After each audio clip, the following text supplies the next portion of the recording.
ہمارے ہاں بعض خطیبوں کی عادت ہے کہ وہ ڈرانے والا پہلو بہت غالب کرتے ہیں کہ ہر وقت لوگوں کو ڈراتے رہتے ہیں جس سے مایوسی پھیلتی ہے. اور بعض خطیبوں کی عادت یہ ہوتی ہے کہ وہ اللہ کی رحمت کو ایسا بنا کے پیش کرتے ہیں کہ بس سب کی بخشش ہو ہی جائے گی, اور رمضان میں تو ویسے ہی بخشا جائیں گے. جمعے کو مر گئے تو بخش گئے, رمضان میں مر گئے تو پھر تو بخشش پہ مہر لگ گئی. اور اگر رمضان میں 27ویں رات کو مر گئے تو بے شک چرس پی کے مرے ہوں پھر بھی کہاں جائیں گے؟ جنت میں جائیں گے. گانا گا کے مرے ہوں یا چرس پی کے مرے ہوں یا کسی کی جیب کاٹتے ہوئے مر گئے, جانا سیدھا کہاں ہے؟ جنت میں. یہ بھی غلط ہے. اس میں جو اعتدال کی بات ہے وہ وہی بات ہے جو اللہ نے بتائی ہے. قل لعبادی, اے نبی میرے بندوں سے کہہ دیجئے, انی انا الغفور الرحیم, کہ میں غفور بھی ہوں اور رحیم بھی. وَأَنَّ عَذَابِي, لیکن یہ بھی بتا دیں کہ میرا جو عذاب ہے هُوَ الْعَذَابُ الْأَلِيمُ, وہ دردناک عذاب ہے. اس میں اللہ نے ہمیں بتا دیا کہ اللہ کے بارے میں تمہارا کیا کانسیپٹ ہونا چاہیے, یہ اللہ نے خود بتا دیا. اس میں اللہ نے اپنا انٹروڈکشن کروایا, ان 3 طبقوں کو غلط قرار دے دیا. اس میں اللہ نے وہ طبقے جو ہر وقت اللہ کی رحمت ہی کو بیان کرتے ہیں اور لوگوں کو یعنی بے خوف کر دیتے ہیں کہ بس سب کی مغفرت ہونی ہے, رمضان میں مر گئے چرس پی کے مر جاؤ, کچھ بھی کر کے مر جاؤ, یتیم کا مال کھا لو, بہنے کی وراثت دبا کے بیٹھے ہوئے ہو, حج پہ کر جاؤ گے سب معاف ہو جائے گا, اور جناب مہر کھا گئے اور جناب وہ ابا سے بھی تمیز سے بات نہیں کر رہا, اماں سے بھی تمیز سے گانے بھی گا رہے ہیں اور پتہ نہیں کیا کیا ہو رہا ہے. بس اللہ بڑا غفور رحیم ہے, یہ تسبیح پڑھ لو وہ تسبیح پڑھ لو اور اللہ تو معاف کر دے گا, سب کچھ معاف کر دے گا, بس حقوق العباد معاف نہیں کرے گا. بعض لوگوں نے یہ کہا کہ کیوں بھائی حقوق العباد, حقوق اللہ بھی اللہ نے کہا کہ میں معاف نہیں کروں گا جب تک پکی توبہ نہیں ہوگی اور آئندہ نہ کرنے کا عزم نہیں ہوگا. ہاں حقوق العباد میں یہ ہے کہ صرف اللہ سے توبہ ضروری نہیں ہے, مخلوق سے معافی بھی ضروری, لیکن دونوں کا مسئلہ برابر ہے. حقوق اللہ بھی معاف نہیں ہوتے جب تک پکی توبہ نہ ہو. تو ان لوگوں پر بھی رد ہے جو ہر وقت اللہ کی رحمت کو ہائی لائٹ کرتے رہتے ہیں اور ایسا اللہ کو بنا کے پیش کر دیتے ہیں کہ لوگ کہتے ہیں یار ڈرامے بھی دیکھو, فلمیں بھی دیکھو, خواتین پردہ بھی نہ کریں, مرد نظر کی حفاظت بھی نہ کرے, اور میرے بھائی سعودی بینک میں جاب بھی کرتے رہو, سود بھی کھاتے رہو, انشورنس بھی کروا کے رکھو کہ ابا مر گئے تو اتنے پیسے ملیں گے, صحیح ہے نا, نہیں مرے تو نہیں ملیں گے, اور وراثت بھی تقسیم نہیں کرو, حج واجب ہے آپ کے اوپر, فرض ہو چکا ہے, آپ بڑھاپے کے لیے اس کو ٹال رہے ہیں. آج حج کب ہوتا ہے؟ سارے کاموں سے فارغ ہو کر اب کرنے دھرنے کے لیے کوئی کام بچا ہی نہیں ہے, پیسے پڑے ہوئے ہیں تو چلو اب حج کر کے آ جاؤ.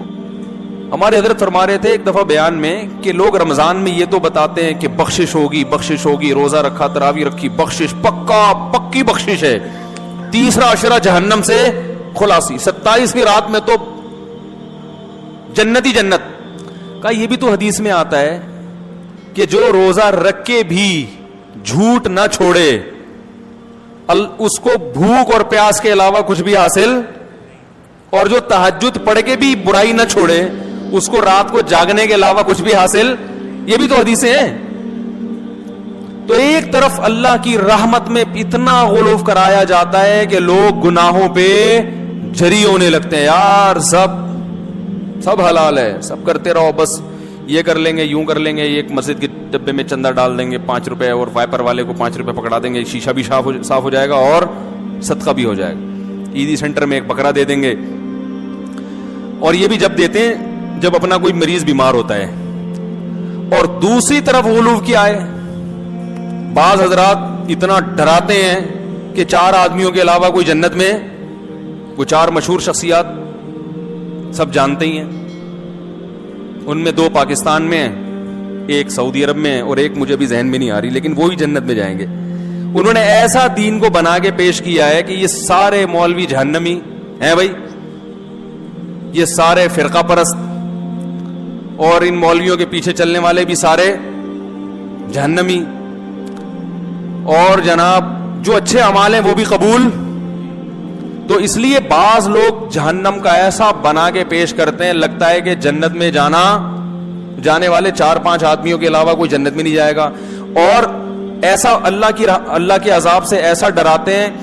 یعنی جہاں شریعت نے گنجائشیں رکھی ہیں اس کو بھی اتنا سخت بنا. ایک صاحب جماعت کی اہمیت پہ بیان کر رہے تھے کہ جماعت کی نماز اتنی ضروری ہے, اگر نہیں پڑھی جماعت سے تو یہ ہو جائے گا, اور اگر تم, بس کیا بتاؤں میں نے کہا یار انہوں نے, جماعت کی بڑی اہمیت ہے اسلام میں, لیکن حضرات فقہا نے قرآن و سنت ہی کی روشنی میں کچھ آزار بیان کیے کہ بھئی یہ عذر ہے تو جماعت سے نماز چھوڑ سکتے. میں نے کہا یہ اتنا سخت بنا کے انہوں نے پیش کر دیا کہ اب جماعت سے نماز پڑھنا لوگوں کے لیے آسان نہیں بلکہ مشکل. لوگ کہیں گے یار یہ تو ہمارے بس میں ہے ہی نہیں.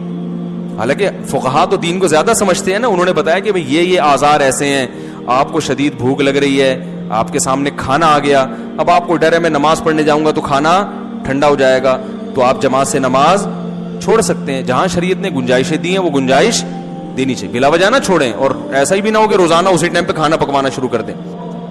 2 انتہائیں ہیں, تو اس میں اعتدال کا راستہ کیا ہے بھائی؟ اللہ کی ذات کے دونوں پہلو ہیں, عذاب بھی ہے اور رحمت بھی ہے, لیکن یہ بالکل برابر نہیں ہے. رحمت والا پہلو عذاب والے پہلو پر غالب ہے. تبھی اللہ نے رحمت کو ہائی لائٹ کیا, میں غفور بھی اور میں رحیم بھی, لیکن عذاب کے بارے میں فرمایا میرا جھانپڑ بہت سخت ہے. یعنی میں ایسا ہوں نہیں, لیکن مجھے مجبور نہ کرو, اگر میری نافرمانی کی تو میں عذاب بھی دے دوں گا. تو رحمت غالب کیسے ہے؟ ایسے غالب ہے کہ نیکی کا ثواب بہرحال ملتا ہے, اور وہ بہت کم ضائع ہوتی ہے, بہت اس میں ضائع ہونے کا آپشن کم ہے. جبکہ گناہ کا عذاب لازمی نہیں ملتا, اس میں توبہ کا دروازہ کھلا ہوا ہے. توبہ کر لو گے تو معاف ہو جائے گا, توبہ نہیں کرو گے تو پھر اللہ کا کوڑا بہت سخت ہے. فرمائے ان ربک لبالمرصاد, تمہارا رب گھات میں بیٹھا ہوا ہے نافرمانوں کو پکڑنے کے لیے. ایک ایک چیز نوٹ کر رہا ہے, ایک ایک چیز دیکھ رہا ہے. اللہ تعالی ہمیں اپنے عذاب سے بچائے. تو بھائی یہ جو گناہ ہیں ہمارے معاشرے میں, ان کو چھوڑ دینے میں ہی خیر ہے. ہمت کر کے چھوڑ دیں, پھر اللہ کی رحمت ہے. اور ایسی رحمت ہوتی ہے تتنزل علیہم الملائکہ. اللہ فرماتے ہیں تم گناہ چھوڑو گے نا تو تمہیں جو ٹینشن ہوگی نا, اس ٹینشن کو ختم کرنے کے لیے میری طرف سے تمہارے دل پہ فرشتے نازل ہوں گے.